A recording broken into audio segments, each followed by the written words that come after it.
The market woke up as if someone turned on the light in a dark room.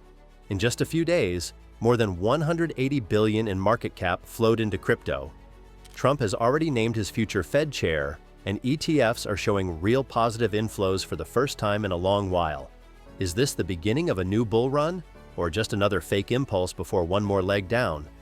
Which altcoins are worth picking up right now, and which ones should you not even look at?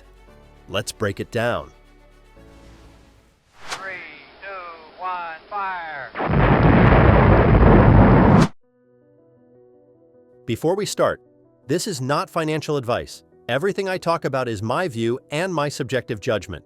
Use it as an additional point of view, not as a call to action. Over the last few days, the market has shown a lot of strength. The total market cap grew by a whole $180 billion. That's incredible growth, and I want to remind you that I talked about this several videos ago. Let me recap a bit so you understand where we are right now and what to expect. We're still moving in the range around 94,000.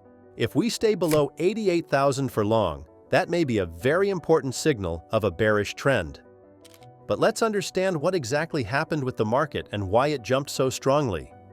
All this green we saw in the past days has very specific reasons, and the biggest one is politics. While retail was panic selling during the drop, on the macro level, giant plates started shifting, the ones that can actually reverse a trend.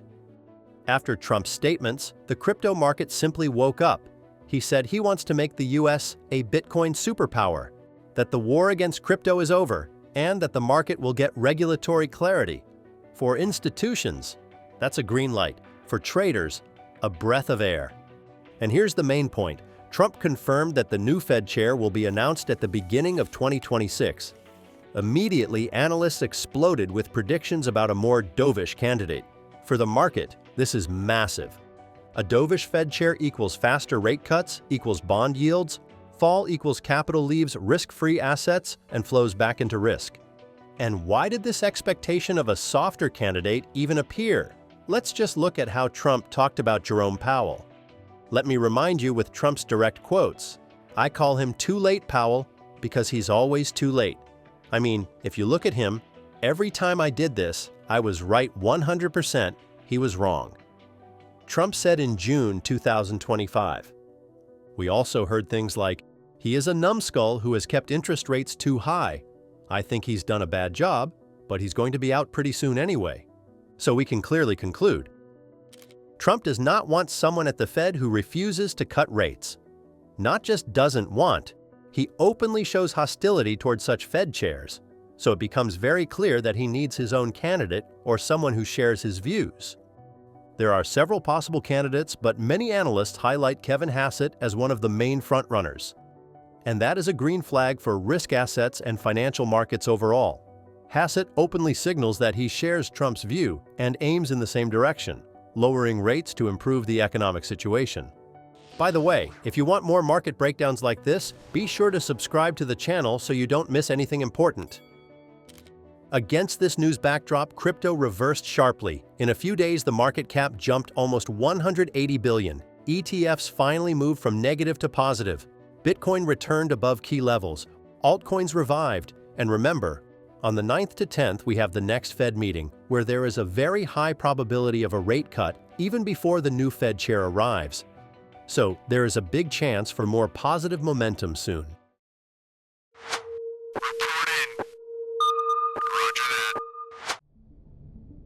So let's talk about some altcoins that could show solid movement. Let's talk about the altcoins I consider quite promising. And again, this is not financial advice, just a list of coins with explanations of their pros and cons.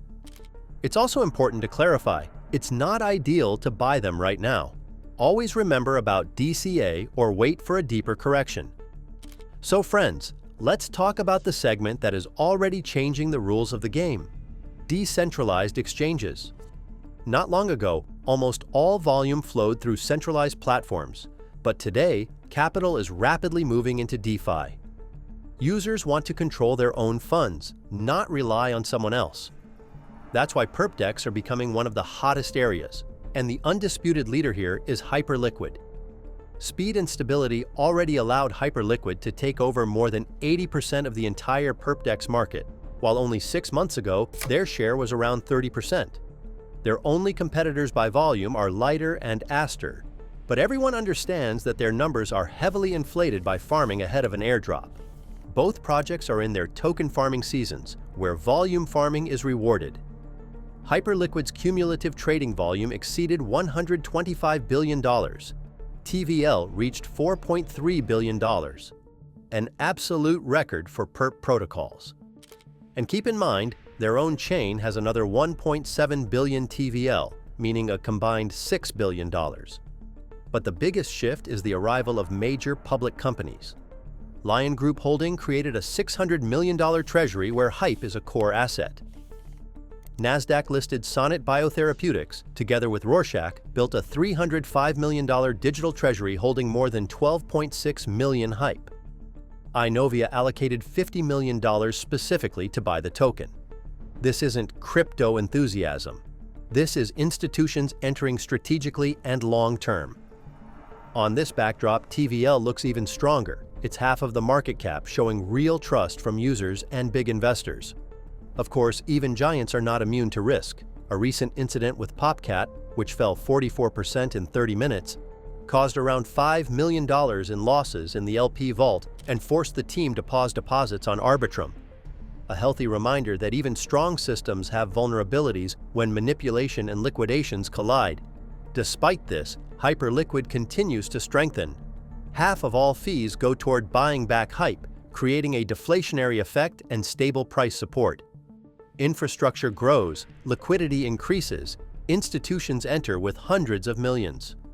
Before we move on, subscribe to my Telegram channel, where I regularly share major news, fresh market analysis, and a lot more.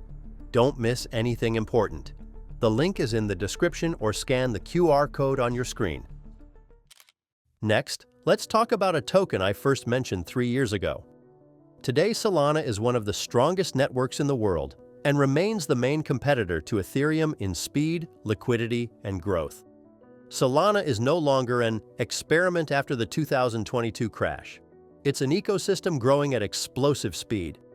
The network handles over 50 million transactions daily, fees stay close to zero, and scalability allows new DeFi protocols, NFT marketplaces, SocialFi apps, and games to launch without issues. Its TVL broke $9 billion. Not just a number, but a signal that capital entering Solana is no longer speculative, but product-driven. Especially impressive is the growth of stablecoins. 2 years ago, Solana had $1.8 billion. Today, over $13.16 billion. A 7x increase in 1.5 years. And when Circle mints 1.25 billion USDC directly on Solana, that's not hype, that's real liquidity flow.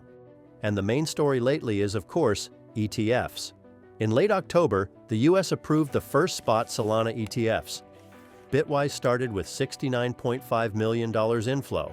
Rex Osprey staking ETF, another $12 million. In the first 2 weeks, total inflow into Solana ETFs exceeded $343 million. Even during market dumps, ETF inflows stayed positive. But it's important to understand, these ETFs aren't the same as Bitcoin or Ethereum ETFs. They're approved through a simplified structure. If you want, I can explain the differences in the next video. Another key point, Solana is being bought not just by retail, funds are entering. Pantera Capital is launching a $1.25 billion program structured as a Solana treasury vehicle, a massive signal. That means Solana is entering balance sheet models of traditional firms alongside Bitcoin and Ethereum. Another factor is liquid staking. Institutions can now not only buy Solana, but also earn yield while staying liquid. This isn't buy and wait. This is Wall Street-style capital management. Money works, earns, stays flexible. Against this backdrop, Solana is becoming more attractive. And keep in mind, the token corrected well from its highs, but still looks strong with its ecosystem, volume, and use cases. And now let's move to a more risky asset with a smaller market cap. I want to talk about real-world assets. In short, this is when real assets, stocks, bonds, real estate, even US treasuries, are brought onto blockchain as tokens. The idea is simple. What used to work slowly through many intermediaries now becomes fast, transparent, and available 24/7. This isn't just a trend, it's a revolution at the intersection of DeFi and traditional finance. That's why giants like BlackRock, Citi, JP Morgan, MasterCard are actively testing solutions here. They understand the future of money is blockchain, and those who build the bridge first will have a massive advantage. And here enters Ondo Finance, one of the strongest players in RWA tokenization. The project has already made several strategic moves. MasterCard partnership, integrating real assets into blockchain via multi-token network, bridging bank infrastructure with DeFi. Acquisition of Oasis Pro, giving Ondo a full suite of US licenses, broker-dealer, trading system, transfer agent. Now it's a regulated platform for tokenized securities. Joint transaction with JP Morgan, Chainlink, and Kinexys, performing the first DVP operation using OUSG. This is a real-world example of blockchain connecting to banking networks. Previously, these operations required clearinghouses. Now institutions, banks, funds, can interact with tokenized assets directly while maintaining compliance. Also important, Ondo Chain is being built as a compliance-focused Layer 1, with custodial partners like Komainu and Copper, institutional-grade storage. Their products OUSG and USDY, tokenized US Treasuries, already function and trade 24/7. This isn't theory. It's real yield and real liquidity. By the way, if you want more selections like this, write about it in the comments. Friends, thank you for watching.